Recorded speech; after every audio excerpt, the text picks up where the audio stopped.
Hey everyone, welcome back to the channel. This is Ryan from Seaway Sports Lounge, and we're going to be doing another episode of Leafs Timeout. In this episode, I'm going to be talking about an injury that just happened with Jake Muzzin. I'm going to go over some comments that Keefe made, and that we're going to be seeing what the players of the Maple Leafs have said. And then after that, I'm going to kind of give my little quick breakdown, what I think what's happening with Toronto and why they're struggling.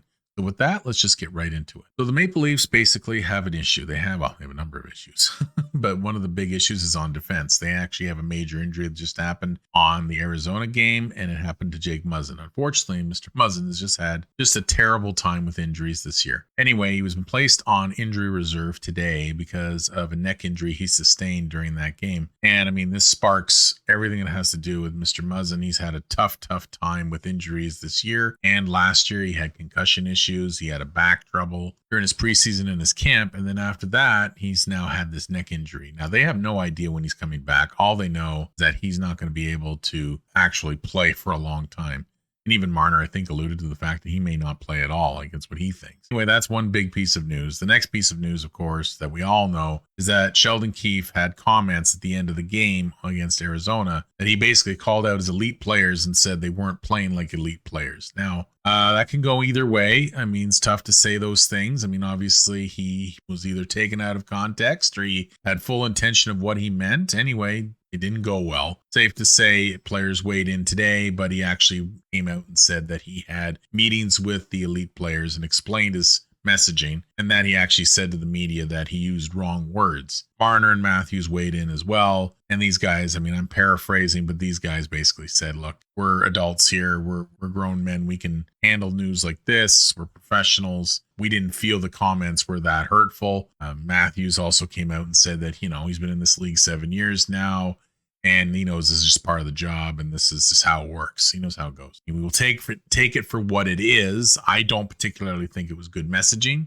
I think maybe they could work on that a little bit and try not to call out his players, but that's what he's done. He's done it before, so made a situation worse, I think, than it should have. Clearly, these are discussions that have to continue in behind closed doors. And they've had 2 closed door meetings already, at least with this kind of stuff. Plus earlier after the Montreal game, Toronto certainly has had their troubles in the last 4 games and the last week and a half. I don't know what they're going to do, but they're going to have to make changes soon. Now, the good news is that they're going to be bringing in 2 new players for the Dallas game tomorrow. Nick Robertson and Victor Mete are weighing in for the contest.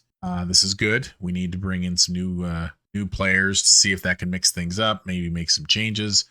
Nick Robertson has a wicked shot. He can skate very well, and I believe he deserves a chance. Malgin will be sitting. Maybe we'll see if he can create a spark. Victor Mete will offer minutes that they need. He's a veteran defenseman, so we'll have to see how he handles it. But the big news is that those 2 guys are coming in and Malgin's sitting. See if it makes a difference. My takeaways from everything that's going on, it's kind of the state of the union from my perspective. I just think the Maple Leafs, first of all, I think Leafs Nation needs to take a breath and hang on. Going through some perilous times early.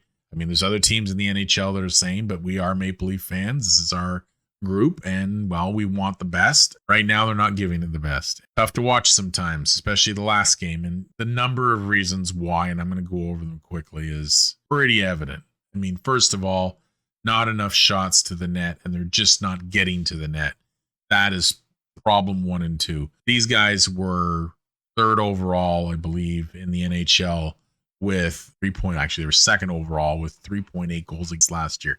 Granted, that's the full year, but it's still 3.8 goals. That's really good. Now they're at 2.3 and they're 23rd overall. That's a big drop. I mean, a short order, but it's still a big drop.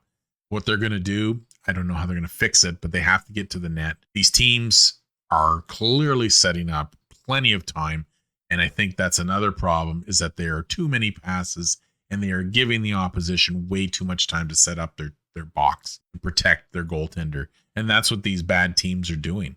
They're just surrounding the goaltender, and they're just basically doing what Columbus did to us a few years ago in the play-in series. They're just going to block us out, and then the big scoring guys can't get in. They can't do their work. What you need to do, in my opinion, is first of all, put someone in front of that net and shoot more.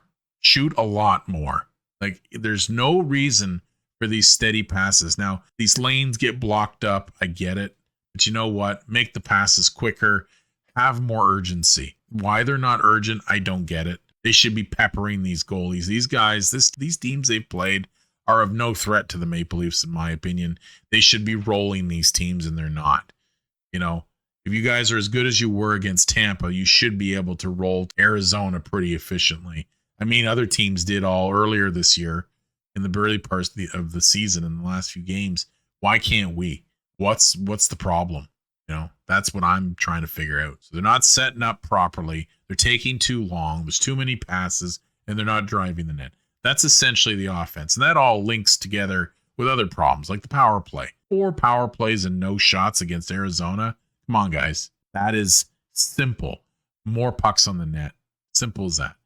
Get in there. The transition game's been okay. They've had good lanes through the ice. Like as they go down the ice, it just stops at their other end and then doesn't materialize. So that's problem one. Defensively, they're getting burned on bad goals. Riley's a -5 currently.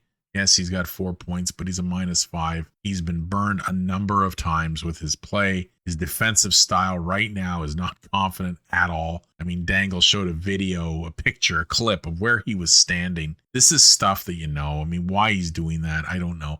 But he had his stick out, and he wasn't even boxing the guy out properly. Get in there and stand in front of him, okay? Push him, whatever it needs. You know, I know it's easier to say this stuff because I don't play. But you know what? It seems like this is pretty standard stuff. And like Jake Muzzin with his gaff that he had with his play up in the middle with Hall during the Montreal game, like that kind of stuff. That has to stop. This is easy. You take the puck, you throw it against the boards, pass off, and it's gone.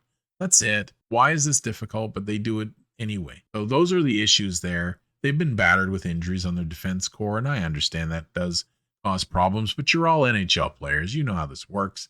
You've been down this road a number of times. These are my takeaways from that. The goaltending's been fine. Shelgren looked fine the other day. He let in some goals, but one was off someone else. Another one was a point blank range blaster that just, from Goss to spare. I mean, it was just couldn't stop that. I mean, those goals go in. That's as simple as fact. They're going sometimes. So anyway, I just think the Maple Leafs have some major things to work on.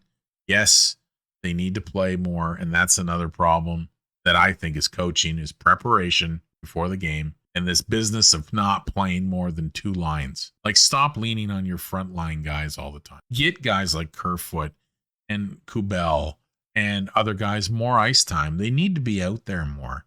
Like, why is Giordano not out more often? Play these guys. Stop leaning on your top all the time. Clearly, they're not getting it done right now, whether that's their fault or whatever reason, but that's the thing. But just do what it takes. Use your full team. That's where the bulk of the changes he made anyway. And Dubas's changes. We're in the bottom 6. It's a concern. Now, like I said, Maple Leafs Nation, we'll take a breath. We're allowed to be angry. Of course, we've seen so much misery over the last number of decades. We're allowed to be upset. We're allowed to be nervous. Of course, I won't take that away from anyone, including myself. But by the same token, it is game 5. We're 2-2. We're right there. We're not like 0-4 like Vancouver was, or 1-3, I think, like Minnesota. I think Minnesota's 0-4. I forget it. Some teams are underperforming, and we're one of them. That's what I think is going to happen. We'll see where we're at. Thanks very much for watching. I'm going to stop the video here. If you want to get our content, please hit like or subscribe. Also hit the notification bell on the right. And with that, have a good night, and I will see you in the next video.